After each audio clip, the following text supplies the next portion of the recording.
Kayaknya orang-orang kepingin langsung digas untuk berlibur mumpung persyaratan PCR atau antigen itu dihapuskan.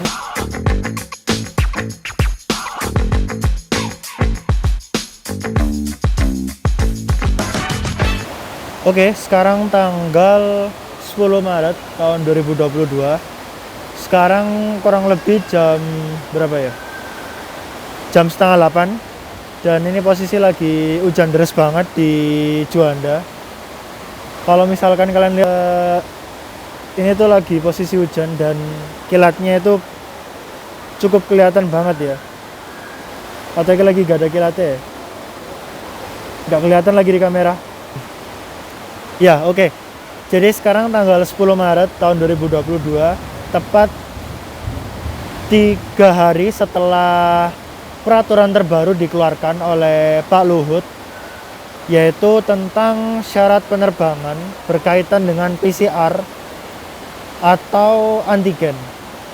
Nah, peraturan terbaru yang telah diupdate kurang lebih tanggal 7 Maret itu udah diupdate kan, terkait dengan penghapusan syarat penggunaan PCR atau antigen untuk transportasi darat, laut, dan udara bagi pengguna transportasi domestik. Jadi tidak berlaku di internasional. Nah, aku mau jelasin sedikit ya terkait dengan perubahan yang ada, yaitu penghapusan PCR dan antigen. Memang benar PCR dan antigen telah dihapuskan, tetapi dalam catatan yaitu harus memenuhi vaksin 2 kali atau vaksin lengkap yaitu plus booster.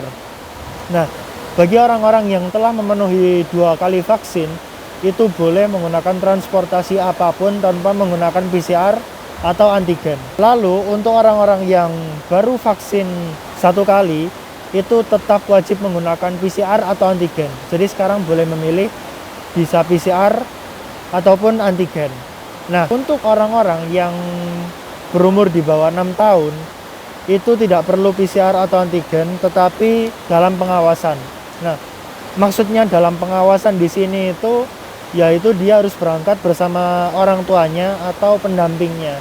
Jadi tidak boleh diberangkatkan secara sendiri untuk tidak kena persyaratan PCR atau antigen.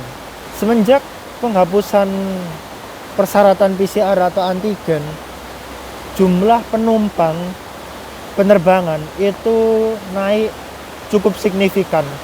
Yang biasanya itu kurang lebih kalau berdasarkan lihat dari rencana penerbangan ya yang diupdate setiap malam, untuk penerbangan berikutnya itu kurang lebih sekitar 8.000 sampai 7.000 penumpang setiap harinya. Sekarang setelah peraturan tersebut itu dihapuskan, itu naik jadi 10.000 bahkan sampai dengan 11.000.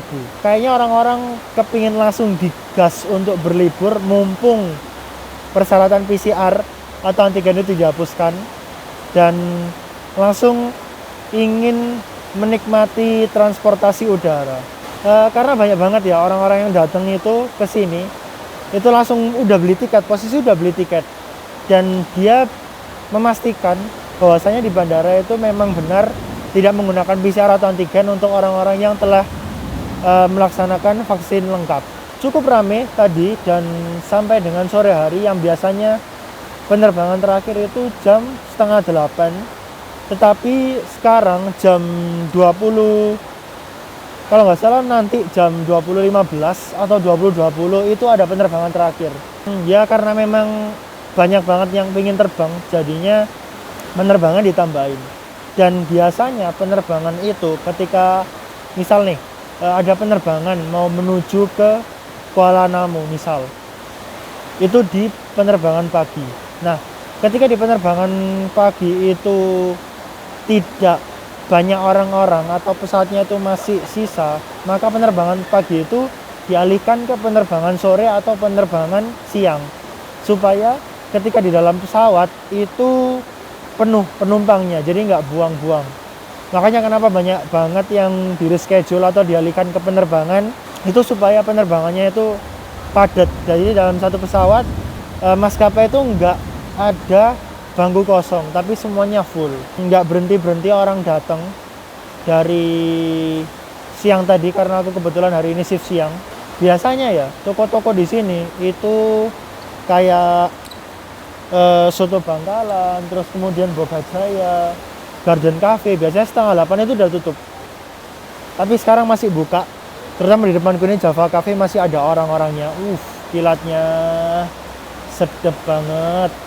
Jadi gitu, ya semoga sekarang itu keadaan mulai kembali lagi, mulai dihapuskan satu persatu. Bahkan nantinya aku berharap bahwasanya penggunaan masker ini sudah tidak diwajibkan. Capek kadang pakai masker terus-terusan dan ongkep. Bahkan aku ngerasain ya, malah justru pakai masker itu aku malah tambah jerawatan di daerah dagu sama sekitar pipi sini tuh, malah sering banget jerawatan. Yang sebelumnya itu sebelum nggak pakai masker, aku ngerasain sih sebelumnya dari magang ini tuh, karena kan sebelumnya aku sering di rumah ya, kurang lebih 1 bulan, dan itu aku ngerasain muka aku tuh nggak terlalu banyak jerawat dan tumbuh jerawat itu jarang-jarang. Tapi sekarang semenjak aku magang di sini dan sering pakai masker, itu aku malah sering banget jerawatan. Bahkan satu tempat itu belum selesai udah tumbuh lagi di tempat yang lain. Aku nggak tahu ya, ini karena pengaruh dari masker atau memang justru karena kotor aja aku nggak ganti. Jadi itu penyebabnya, mungkin karena maskerku nggak ganti jadi sering jerawatan. Tapi ya aku bersyukur banget sih kalau misalkan suasana atau kondisi di negara kita itu udah kembali normal dan semuanya udah berangsur-angsur pulih kembali. Karena siapa sih yang mau terus-terusan ada di kondisi yang kayak gini? Apalagi aku ngerasain banget yang namanya kuliah. Aku cuman kuliah offline itu kurang lebih 3 semester, bahkan nggak jangkep 2 semester penuh, dan semester ketiga itu cuman 6 atau 7 pertemuan kali ya. Yang awalnya aku berharap bahwasanya aku bisa kuliah dan ngerasain suasana kampus itu kayak gimana, terus hektiknya dunia kampus itu kayak gimana. Tapi karena pandemi, akhirnya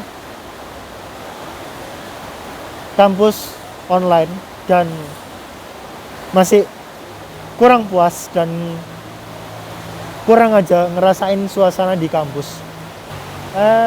Jadi kayak gitu ya kurang lebihnya untuk update terkini. Dan barangkali buat teman-teman yang mau berangkat, nggak usah ragu-ragu lagi untuk menggunakan jasa transportasi udara, dan nggak perlu repot-repot untuk swab PCR atau antigen.